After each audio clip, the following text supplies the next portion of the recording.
Students.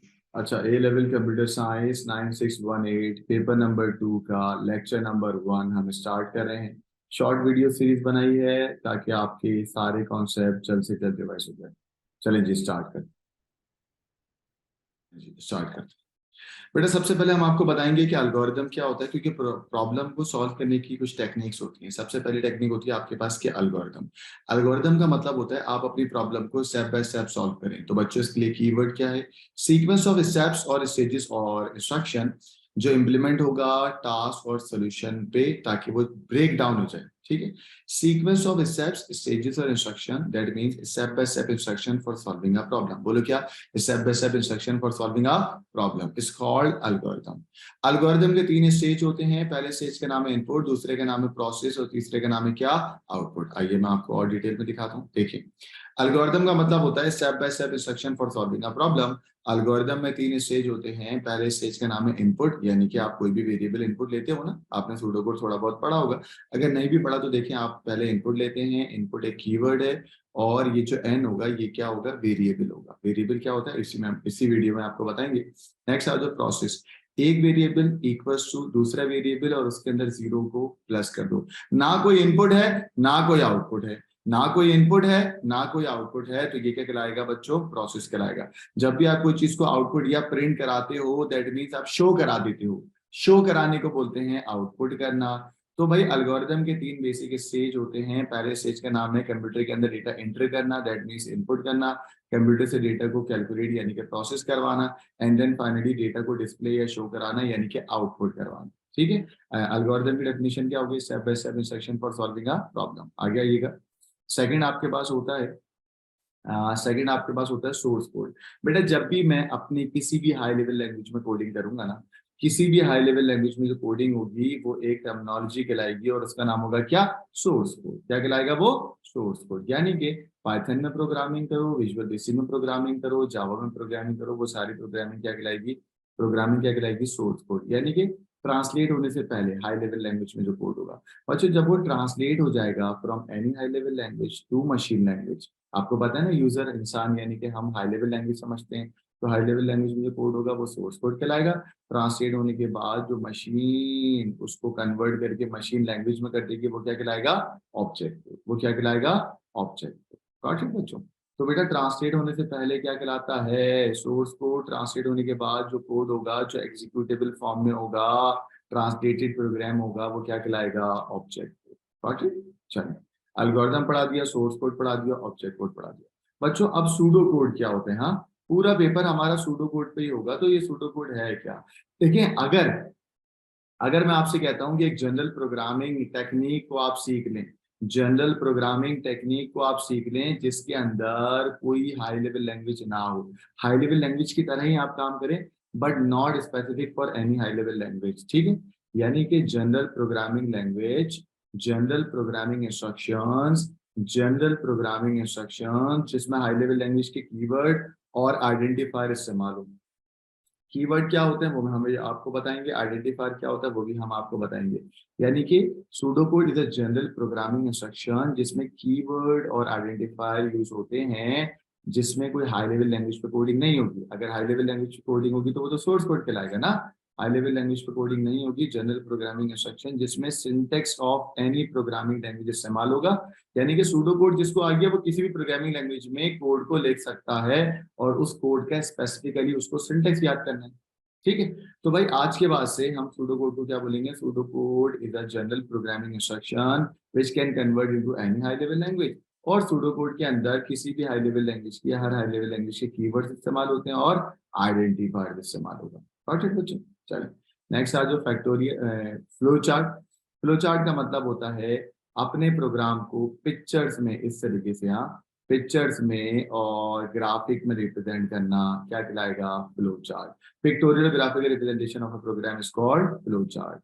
तो भाई ये आपके पास सम अप है कुछ कि हमने एल्गोरिदम पढ़ा, एल्गोरिदम के 3 स्टेज पढ़े, हमने आपको सोर्स कोड पढ़ाया, ऑब्जेक्ट कोड पढ़ाया, सूडो कोड पढ़ाया और फ्लो चार्ट पढ़ाया। अब एग्जाम में एक सवाल आता है कि भाई एक सॉफ्टवेयर इंजीनियर है जो बेटा कोड लिख रहा है, जब वो कोड लिखेगा, जब कोई सॉफ्टवेयर इंजीनियर कोड लिखेगा तो उसको कौन कौन से फीचर्स को इंक्लूड करना चाहिए ताकि दूसरे बंदे को बिल्कुल आसानी से रीड और अंडरस्टैंड हो सके। तो ये रहे उसके जवाब, जरा देखिएगा।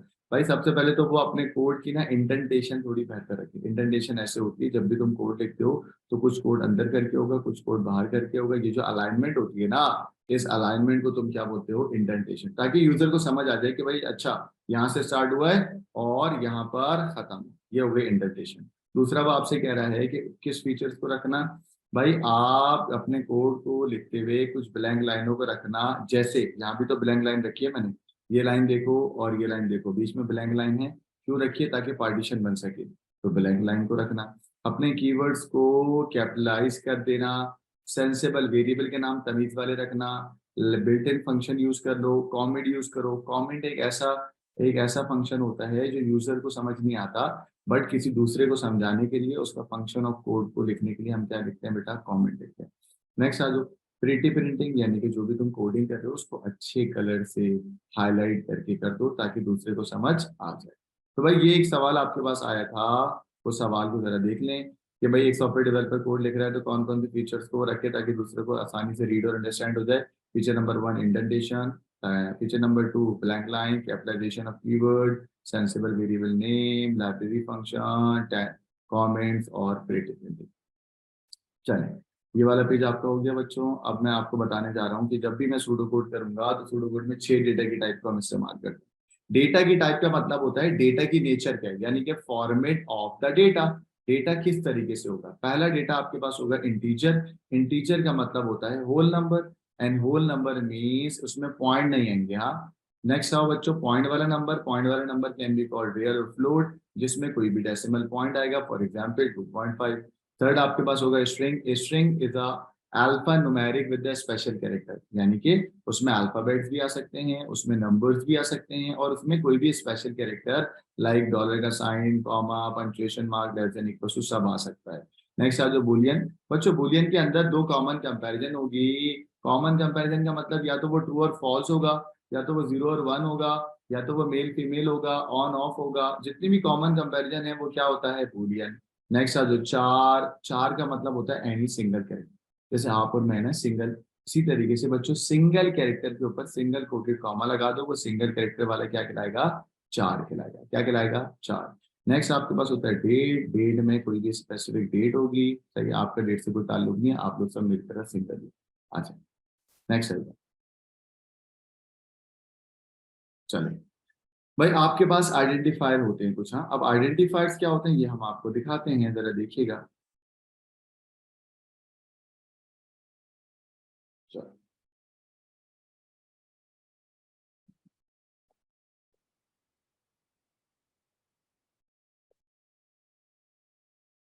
देखिए, अच्छा आपके पास तीन तरीके के आइडेंटिफायर होते हैं। आइडेंटिफायर का मतलब होता है कंप्यूटर की टेम्परेरी मेमोरी। पहले आइडेंटिफायर का नाम होता है वेरिएबल। वेरिएबल वो मेमोरी है जो डेटा स्टोर करेगा बट सिंगल वैल्यू स्टोर करेगा। एग्जाम्पल के तौर पर मैंने कहा बेटा एक वैल्यू याद कर लो, आपने अपने माइंड में जिस जगह पे याद करी है वो कंप्यूटर जब इस तरीके से याद करता है तो वो कहलाता है वेरिएबल। वेरिएबल एक टेम्परेरी मेमोरी है। टेम्परेरी मेमोरी का मतलब पावर ऑफ होने के बाद डेटा लॉस हो जाएगा। वेरिएबल एक वक्त में एक ही वैल्यू स्टोर करेगा, अगर तुम उसके बाद उसको दूसरी वैल्यू दोगे तो वो पुरानी वैल्यू लॉस कर देगा। तो variable store single value that can be change. Constant दाओ, कांस्टेंट भी एक टेम्पररी मेमोरी है, यानी कि पावर ऑफ के बाद डेटा लॉस करेगा, एक वक्त में एक ही वैल्यू स्टोर करेगा। बट कांस्टेंट कहता है मुझे छेड़खानी नहीं करने का, मैं एक वक्त में एक ही वैल्यू स्टोर करूंगा, दूसरी वैल्यू स्टोर नहीं कर सकता। तो कांस्टेंट की वैल्यू चेंज नहीं हो सकती during the execution of the program. Variable की वैल्यू चेंज हो सकती है, बट वेरिएबल हो या कांस्टेंट हो, दोनों के अंदर एक ही नंबर आता है, एक ही नंबर या एक ही क्या बोलते हैं वैल्यू आएगी। अब आ जाओ बच्चों third identifier. Identifier number 1 is variable, identifier number 2 is constant, identifier number 3 is array. Array एक ऐसी टेम्पररी मेमोरी है जो एक वक्त में एक वैल्यू नहीं मल्टीपल्स वैल्यूज को स्टोर करता है, और उन सब की डेटा की टाइप क्या होती है, सेम होती है। क्या होती है बेटा, सेम। यानी कि 1 भी करेगा, 2 भी करेगा, 3 भी करेगा, 4 भी करेगा, सबको स्टोर करेगा। कौन, एरे। वेरिएबल कहता था या तो मुझे 1 पे स्टोर करवा दो या मेरे अंदर 2 स्टोर करवा दो, बट एक वक्त में एक स्टोर करेगा। यानी कि अगर ये वेरिएबल है, वेरिएबल में 1 है और 1 को तुमने रिप्लेस करा दिया 2 से, तो अब बच्चों वेरिएबल में क्या है, 2 है, 1 नहीं है। कांस्टेंट पे आओ, कांस्टेंट है, कांस्टेंट में अगर 1 है तो 1 को तुम चेंज ही नहीं कर सकते। कांस्टेंट क्या था भाई, मैं तो फिक्स रहता हूँ। एरे आओ, 1D एरे और 2D एरे की बात कर रहा हूँ। 1D एरे में 1 भी रहेगा, 2 भी रहेगा, 3 भी रहेगा और 4 भी रहेगा। एरे स्टोर करता है मल्टीपल्स वैल्यू। ये कहलाते हैं आइडेंटिफायर्स। क्या कहलाते हैं बेटा, आइडेंटिफायर्स। आइडेंटिफायर की डेफिनेशन क्या होती है अभी आपको दिखाते हैं। Identifier are the name given to identifiers are the name given to variable, constant और एरेज। बोलो क्या, identifier are the name given to variable, constant और एरे।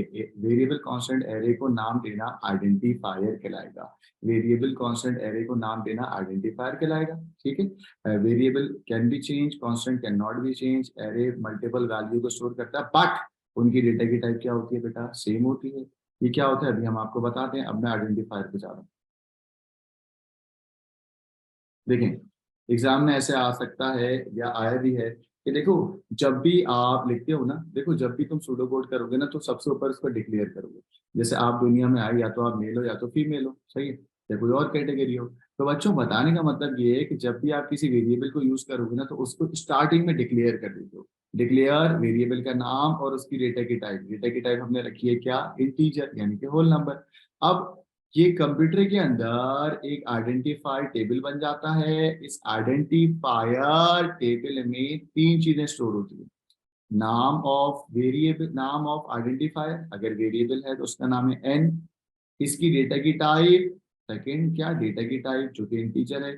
थर्ड, उसका पर्पस या एक्सप्लेनेशन क्या है। एक्सप्लेनेशन तो अपनी ओन अंग्रेजी में लिखना, can is used to store the number. तो बच्चों आइडेंटिफायर टेबल 3 चीजें स्टोर करता है, नेम ऑफ आइडेंटिफायर, डेटा की टाइप और उसका मकसद यानी कि पर्पस। दोबारा सुन लो, जब भी प्रोग्राम में तुम डिक्लेयर करते हो, डिक्लेयर का मतलब होता है वेरिएबल को फॉर्म करना। तो कंप्यूटर की मेमोरी में आइडेंटिफायर टेबल के अंदर 3 कॉलम बन जाते हैं। पहले कॉलम का नाम name of identifier N store हो जाएगा, दूसरा डेटा की टाइप स्टोर हो जाएगी, तीसरा उसका पर्पस स्टोर हो जाएगा। ठीक है, इसका स्क्रीनशॉट ले लो, आगे चल रहा हूँ। देखो, ये सब बातें यहाँ पर लिखी हुई हैं। पास पेपर में आ चुका है कि आइडेंटिफायर की डेफिनेशन क्या है। मैंने कहा वो नाम, नाम जो कि वेरिएबल को दोगे या कांस्टेंट को दोगे या तो एरे को दोगे, वो नाम क्या कहलाएगा, आइडेंटिफायर। एक बात मैंने आपको बताई नहीं कि एग्जामिनर कहता है कि आइडेंटिफायर का नाम तमीज वाला रखना। सही, तमीज वाले का मतलब क्या, अगर सम हो रहा है तो सम रखना, ऐड हो रहा है तो सम रखना, रिमूव हो रहा है तो सब रखना, या डिलीट रखना, तमीज वाले नाम रखने चाहिए। Your name of the identifier should be sensible. Next, वो कौन सा आइटम है जो आइडेंटिफायर स्टोर करेगा। तो हमने पहला कहा लिस्ट ऑफ आइडेंटिफायर, एक्सप्लेनेशन, और तीसरा उसकी डेटा की टाइप। यही पढ़ा है ना, नेम ऑफ आइडेंटिफायर, उसकी डेटा की टाइप और उसकी एक्सप्लेनेशन।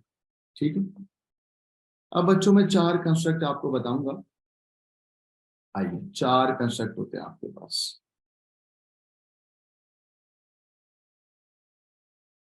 चलो बेटा, 4 बेसिक कंस्ट्रक्ट होते हैं सूडो कोड के अंदर और वो आपको पता होने चाहिए। 4 बेसिक कंस्ट्रक्शन, यानी कि कोड बनाते वक्त 4 चीज आपको पता हो।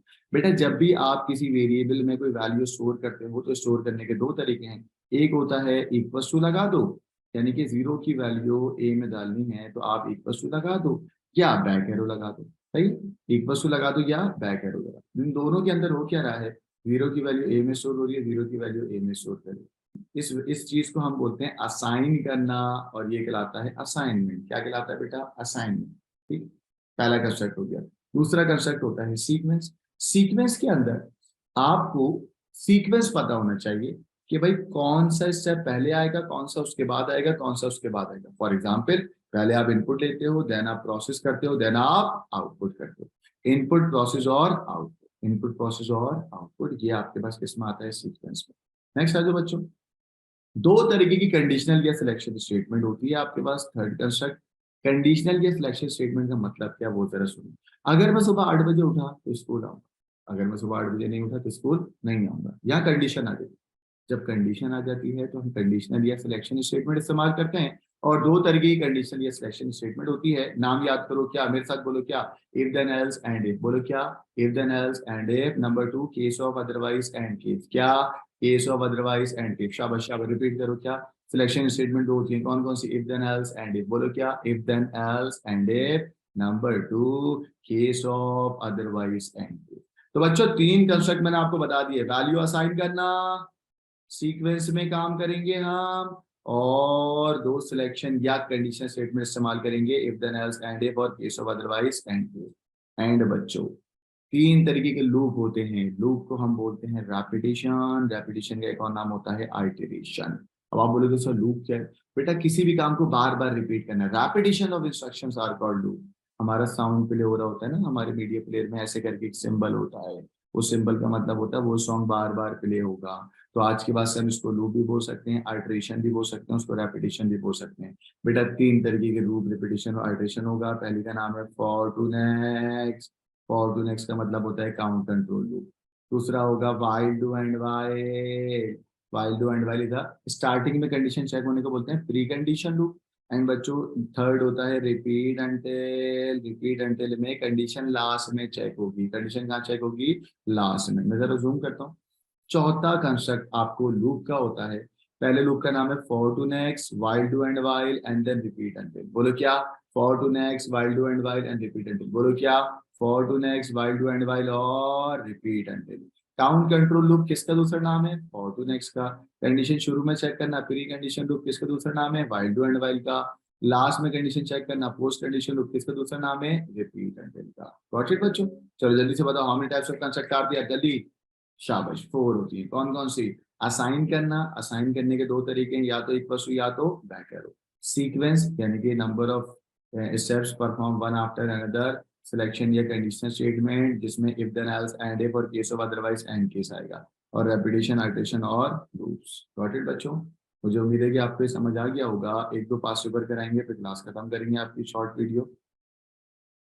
ये देखिए बच्चों, एग्जाम में ऐसे पास पेपर के अंदर सवाल आ चुका है जिसके अंदर वो आपसे कह रहा है कि ये रिवीजन नाम का एक वेरिएबल है जिसमें 500 स्टोर है, तो बताओ 500 की डेटा की टाइप क्या होगी? मैंने कहा ऑब्वियसली बात है, होल नंबर है, इंटीजर होगा। नेक्स्ट वो आपसे कह रहा है पी, पी क्योंकि सिंगल है तो सिंगल क्या होगा? 4। सही है। नेक्स्ट वो आपसे कह रहा है मिन वैल्यू, मिन वैल्यू का मतलब ये पॉइंट में है, पॉइंट वैल्यू क्या होती है? रियल या फ्लोट। ये है false, false true and false boolean में होगा। और बच्चों alpha numeric data, alpha numeric data के लिए मैंने आपको क्या पढ़ाया? स्ट्रिंग। क्या पढ़ाया? String. Same goes with this, point वाला नंबर रियल या float, true and false boolean. Home economics string में होगा, 270 इंटीजर है ना, और सिंगल जो भी होगा वो क्या होगा? 4। सही। ऐसे सवाल एग्जाम में आया था। अब एक और देखिए, एग्जाम में एक और सवाल आया कि भाई आप name 3 different data type with the example. कितना आसान है। हमने बोला भाई इंट का मतलब इंटीजर, और इंटीजर की ये रही कोई एग्जाम्पल। रियल लिख दो, रियल की एग्जाम्पल ये रही। बुलियन लिखो, बुलियन की एग्जाम्पल ये रही। कितना आसान है बच्चों। ये सवाल देखिए, ये भी पास पेपर में आया। Identify the type of programming statement that assign are data type to the variable. Variable को डेटा के टाइप किससे असाइन करते हैं? तो हम बोलते हैं डिक्लेयर एन एस इंटीजर। ये लाइन होती है, इसमें वेरिएबल इज एन और डेटा की टाइप क्या है बेटा? इंटीजर। ठीक है, 1 मार्क्स का सवाल। चलो और सवाल दिखाते हैं। देखो एक ऐसे भी एक सवाल आ सकता है, सिर्फ मैंने बच्चों की तरह आपसे कहा कि भाई नेम ऑफ सिलेक्शन स्टेटमेंट कौन सी होती है? अभी पढ़ाई, if then else end if, case of otherwise end case. Repetition की डेफिनेशन क्या है? Repetition instructions are for loop, पहले लूप का नाम है for to next, while to end while और रिपीट एंड। बच्चों नेस्टेड लूप भी होता है। नेस्टेड लूप क्या होता है? एक लूप के अंदर दूसरा लूप, यानी कि a loop containing another loop. जो भी एक लूप होगा, उस एक लूप में जो दूसरा लूप होगा वो क्या कहलाएगा? Nested loop. चलिए अब 1-2 और सवाल आपको दिखा के क्लास खत्म करेंगे। ये देखिए, ये देखें बच्चों। चलें, इस सवाल को अगर हम देखें तो इस सवाल में वो आपसे कह रहा है कि बताओ फॉर टू नेक्स्ट क्या है? फॉर टू नेक्स्ट तो अल्ट्रेशन यानी कि लूप है ना, तो अल्ट्रेशन तो हो गया। हाँ, रीड का मतलब होता है बच्चों इनपुट करना, है ना। रीड का मतलब क्या होता है? इनपुट करना, तो इसको इनपुट में कर दिया। प्रिंट का मतलब क्या होगा बच्चों? आउटपुट करना, तो प्रिंट वो तो आउटपुट कर दिया। यहाँ देख रहे हो वैल्यू असाइन हो गई है एक्चुअल में। बैक एरो का मतलब होता है असाइन, तो ये कहाँ आ गया? असाइन। कहाँ पर आ गया? असाइन। ठीक है, कोई मसला तो नहीं है बच्चों। चलो एक और सवाल एग्जाम में आया था, पास पेपर का सवाल है, ये देख सकते हैं आप लोग। सिर्फ टिक करना है सिलेक्शन है या रेपिटेशन। चलो बेटा for to next, for to next obviously बात है क्या है? Repetition. Case of otherwise end case selection, if then else end if selection, repeat until अभी पढ़ाया था रेपिटेशन। चलो ऐसी और सवाल भी आया। कि भाई वाइल डू एंड वाइल क्या है, वाइल डू एंड वाइल एक रेपिटेशन है, count equal to count plus one, value assign हो रही है ना, बैक एरो है ना, तो हमने क्या बोला, असाइनमेंट। ठीक है, इफ वर्ड आ गया, इफ इज द सिलेक्शन, फिर यहाँ पर बैक एरो आ गया, जब भी बैक एरो आएगा या इक्वल टू आएगा तो वो असाइनमेंट होगा। इफ देन एल्स, एल्स को हाईलाइट करो, इफ देन एल्स, एल्स क्या कहलाएगा, सिलेक्शन। फॉर ये एंड फॉर लूप है ना, रेपिटेशन। ठीक है बच्चों, इसी तरीके से नीचे वाला सवाल भी है, आराम से इसको देख लें, बिल्कुल आसान सवाल है, इस तरीके से एग्जाम में सवाल आ सकते। तो today class is off, thank you very much, अल्लाह हाफिज। मुझे उम्मीद है कि लेक्चर नंबर 1 शॉर्ट वीडियोस का आपको समझ आया होगा। अब मैं आपको लेक्चर नंबर 2 कराऊंगा।